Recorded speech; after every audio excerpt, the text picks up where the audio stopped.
Welcome to electronicsforyou.com's DIY project videos.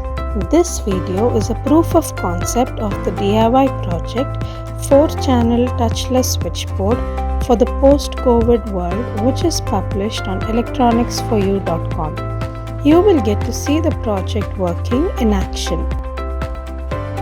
Seeing that this project works would give you the confidence to invest your time and energy in developing it. Let me explain key parts of the project that you will learn more about while working on it. Here, the working of a touchless switchboard is seen.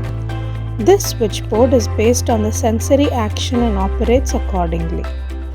The key parts we use here are an Arduino Uno board, HC SR04 sensor and a 4-channel 1CO relay module. Interested in making this DIY project? Refer to the URL below for the complete circuit diagram and detailed project overview. Do like, share and subscribe to our channel for more such DIY proof of concept videos. Thank you.